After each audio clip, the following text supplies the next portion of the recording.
ઉભા રાખીને દિવાલ ચડાવી દે. નાના બાળક જેની હાઈટ ઓછી હતી એના માથાની ઉપર દિવાલ. આ જોઈને મોટા ભાઈની આંખમાં આંસુ આવ્યા.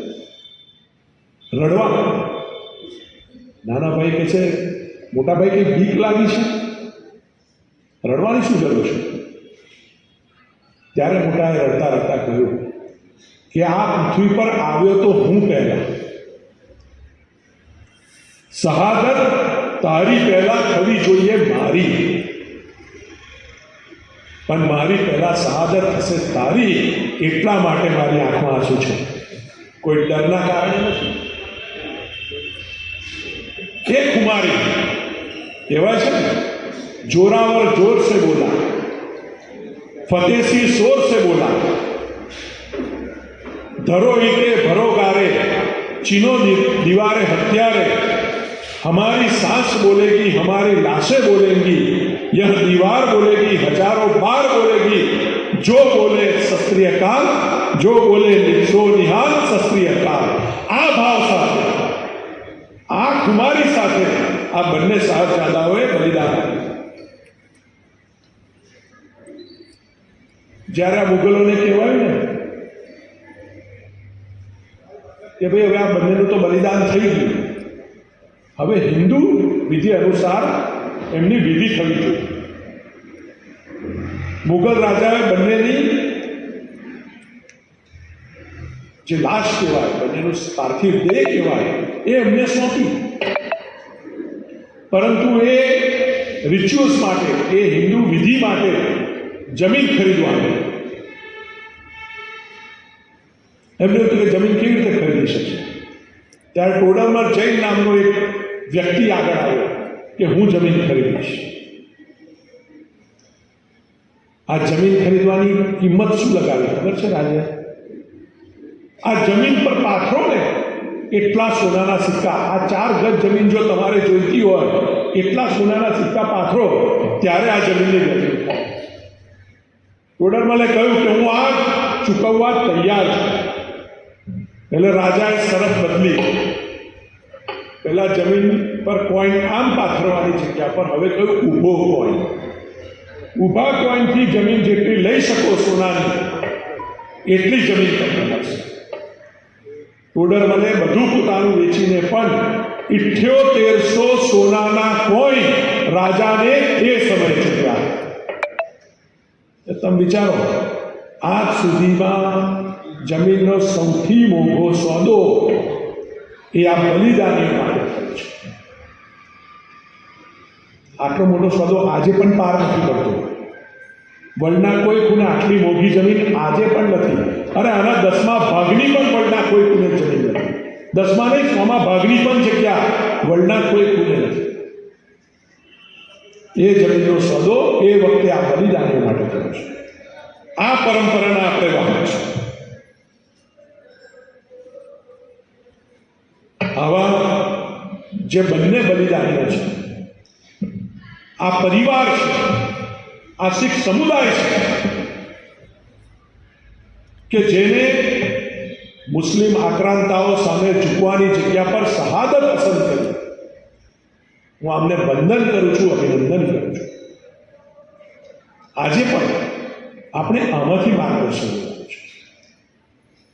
માનનીય વડાપ્રધાન નરેન્દ્રભાઈ મોદીના મનમાં પણ આ સમુદાય માટે હંમેશા વિશેષ ભાવ રહ્યો છે. 1975ની અંદર જ્યારે કટોકટી લાદવામાં આવી ઇન્દિરા ગાંધી દ્વારા, ત્યારે નરેન્દ્રભાઈએ જે છુપાવવા માટે, એમની ધરપકડ ના થાય એના માટે જે વેશ ધારણ કર્યો હતો ને, એ શીખ સમુદાયનો વેશ. એ જ્યારે તમે જો નરેન્દ્રભાઈને તમે મંદિરોમાં જતા જોયા હશે ને, તો ગુરુદ્વારામાં માથું ટેકવતા પણ તમે નરેન્દ્રભાઈને જોયા હશે.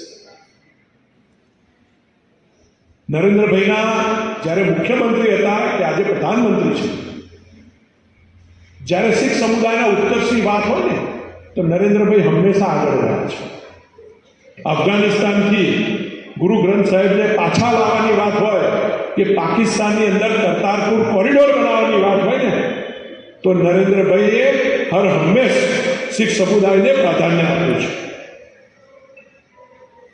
શીખ સમુદાયનો જે આ યોગદાન છે એને સાચું સન્માન આપવાનું કામ આ વીર બાળ દિવસથી જો કોઈએ કર્યું હોય ને તો એ માન્ય વડાપ્રધાન નરેન્દ્રભાઈએ કર્યું છે. આજે આપણે આ વીર બાળ દિવસ ઉજવીએ છીએ, શહીદ સપ્તાહ ઉજવીએ છીએ. આ કોઈ કાર્યક્રમ નથી, આ લાગણીઓનો સંગ્રહ છે. આજે આપણે જાણ્યું કે 2 બાળકો આવું કરી શકે. આજ સુધી તો અમે હંમેશા શહીદ દિન 23 માર્ચ તરીકે અમે પ્રભાત ફેરી કાઢીએ. કેમ કાઢીએ? તો કે 23 વર્ષનો યુવાન ભારત દેશને આઝાદ કરાવવા માટે હસતા હસતા ફાંસીના માચડે ચડી ગયો. ભગતસિંહ ચડી ગયા, સુખદેવને રાજગુરુ ચડી ગયા. આ 23 વર્ષનો યુવાન ફાંસીના માચડે દેશને આઝાદ કરાવવા માટે મરી જાય, હસતા હસતા. એ પણ ભાઈ છે આમાંથી કોઈ 18-20 વર્ષના તો આપણે થયા છે એવું કોઈ કે જે 23 વર્ષનું થાય અને દેશ માટે શહીદી હોય? નહીં નીકળી શકે. તમે મનથી વિચારજો, બોલવા ખાતર હા બોલાશે, મરવાનું આવે ને ત્યારે ખબર પડે કે હસતા હસતા દેશ માટે કેવી રીતે મરે છે. નહીં કરી શકે. હવે એ જરૂરિયાત પણ નથી. એ વખત હતો કે દેશને આઝાદી અપાવવા માટે શહીદીની જરૂર હતી. આજે સમય છે દેશ માટે જીવવાનો. આપણે તો ભણીશું, ગણીશું, પરિવાર આ બધું તો સાચવવાનું છે, પણ દેશ માટે આપણે શું કરી શકીએ એ ખૂબ મહત્વનું છે. અને આપણી તો સંસ્કૃતિ કેટલી ઉત્કૃષ્ટ છે. આપણી પાસે તો એવા વીર બાળકો એ સમયથી છે, આપણી સંસ્કૃતિની ધરોહર છે. ભરત બાળક તરીકે સિંહનું મોઢું ફાડી શકે.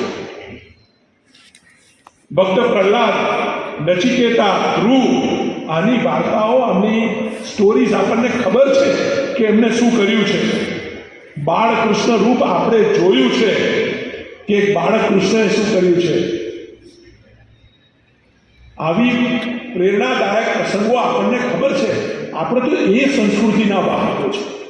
આપણે તો એમનાથી પ્રેરણા લેતા લોકો છે. 9 વર્ષ અને 7 વર્ષની ઉંમરના 2 બાળકો દેશ માટે, પોતાની સંસ્કૃતિ માટે, પોતાના ધર્મના રક્ષણ માટે પોતાના પ્રાણનું બલિદાન આપતા અટકાતા નથી ને. આપણે તો એ સંસ્કૃતિના વાહક છે. આપણે ભણીએ, સાથે દેશ માટે પણ કંઈ ને કંઈ કરવા કટિબદ્ધ થઈએ ને તો સાચા અર્થની અંદર જે વિચાર સાથે આજે ભારતીય જનતા પાર્ટી આ દિવસ ઉજવવાનું નક્કી કર્યું છે, એ વિચાર સાચા અર્થની અંદર ચરિતાર્થ થશે. આપણે પોતાના માતા પિતાનું નામ ગર્વથી ઊંચું કરી શકીશું. પોતાના રાષ્ટ્રનું, પોતાના પરિવારનું, પોતાના સમાજનું નામ દેશ માટે જ્યારે જીવીશું ને ત્યારે ઊંચું કરી શકીશું. એ જ આજના દિવસની અભ્યર્થના. વંદે ભારત.